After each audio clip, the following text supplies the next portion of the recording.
Dr. King stated it the best. The ultimate measure of a man or woman is not where he stands in times of comfort and convenience, but where they stand in times of trials and tribulations.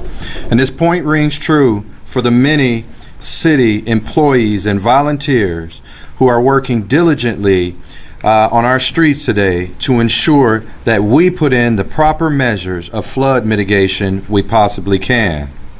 And in addition, earlier today, we received information that the National Weather Service indicated that our anticipated cresting level had moved from 22 feet to 26.4 feet. And this number is important for a couple reasons. First, this is almost 2 times as high of what we consider as moderate flooding levels. And it's also close to the actual numbers from our 2008 flooding event. And with this recent change, the City of Waterloo has decided that we will close Fletcher Avenue from University Avenue to Highway 63 due to the flooding of Black Hawk Creek, and we urge the public to obey all road closed signs as they are posted. We also are closing the following bridges: East 6th Street and West 6th Streets Railroad Bridge, 11th Street Bridge, Park Avenue Bridge, Westfield Avenue Bridge, and 18th Street Bridge as well. The East 4th, 5th, 6th Street Bridges, Conger Avenue, Highway 63 are going to remain open at this time as we monitor conditions. And due to the projected Cedar River elevations, the City of Waterloo has activated our flood protection program, which you know. And once again, this entails closing several flood control gates on the storm sewer system and activating the associated storm water lift stations and installing the flood walls, as you probably see along the Cedar River. This will also prohibit river water from backing up into the storm sewer system and having the pumps activated and ready to pump collected storm water back into the Cedar River. The storm sewer gates will reopen once the Cedar River drops to what we consider safe elevations. We also have dual sandbagging operations with one location at our Public Works building, and remember to use the Linden Avenue access area. We also have another sandbagging operation at the DOT site location on Ridgeway Avenue. Both these locations will remain open overnight in efforts to provide sandbags to our residents that are most in need. If you would like to volunteer and are able to volunteer, please contact 211 for volunteer information. To repeat, 211 on your telephone for volunteering information. And remember, don't drive through floodwaters. Don't physically walk through floodwaters. Don't turn around in floodwaters. The City of Waterloo will continue to monitor and provide updates as more information on potential closures become available. I will allow staff to answer any questions that any of you have at this time. Mayor, what's your biggest concern right now? My biggest concern? That's a good question. I think one of the things being on council, starting in 2007, 2008, was having just a little bit experience of what's taking place. And I'm not saying that everything is, we know what Mother Nature is going to do for a fact, or these river cresting they're going up and down. So I guess I don't have a biggest fear. I'm glad that I'm working with staff that are educated, that have an understanding of the situations that are happening on the ground, making the appropriate adjustments, keeping calm heads, even sometimes when mine may not be. But folks are focused, they're ready. We had some volunteers just great stories, some volunteers that went out this morning to the DOT site, and they were just going out for a couple hours.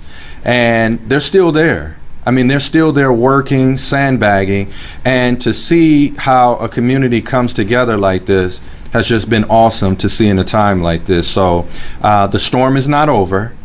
We have more work to do, We have more things to do, but I'm confident that we can move towards getting those things done.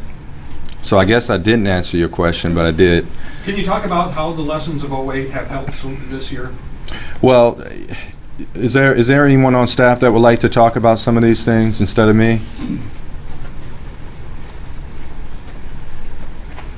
Eric Thorson, city engineer.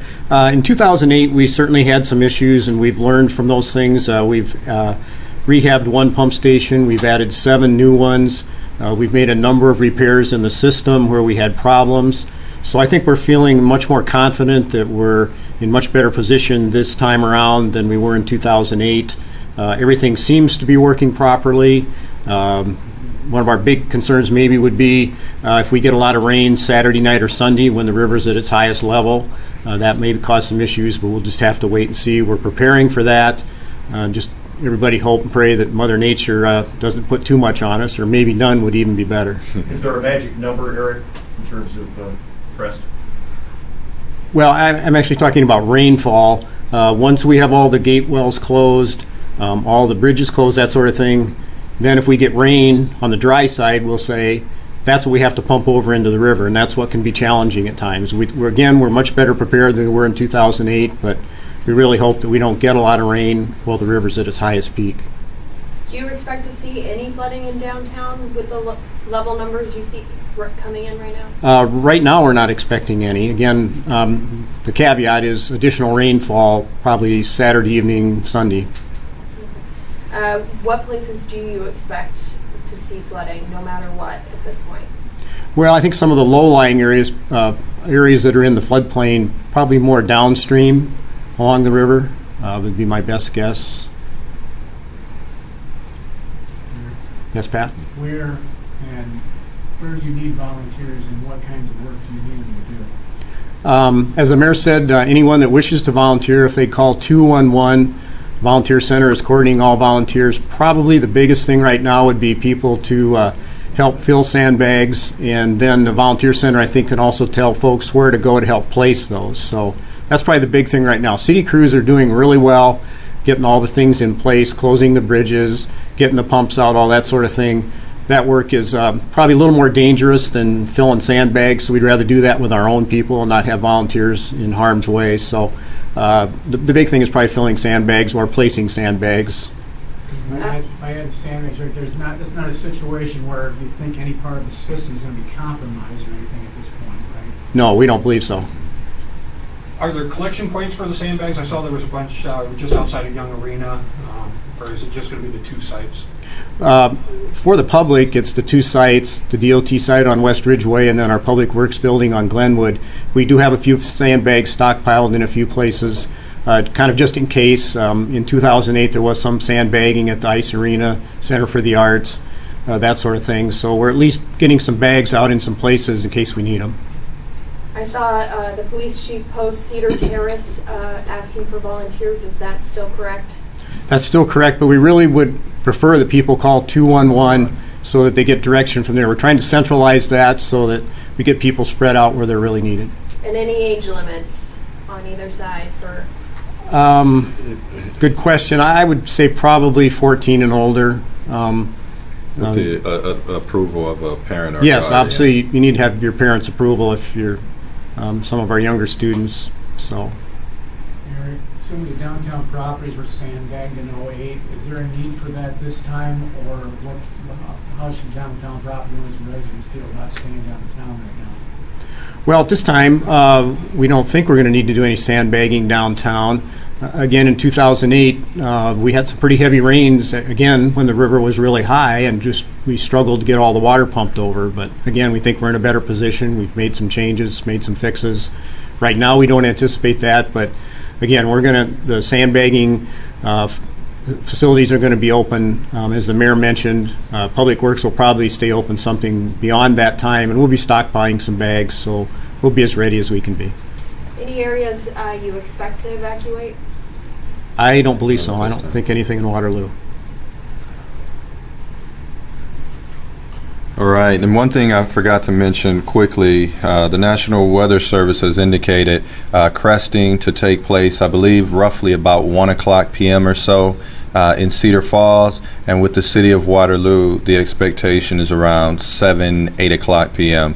tomorrow evening. And as you know, that's changed a couple times due to Mother Nature. Thank you.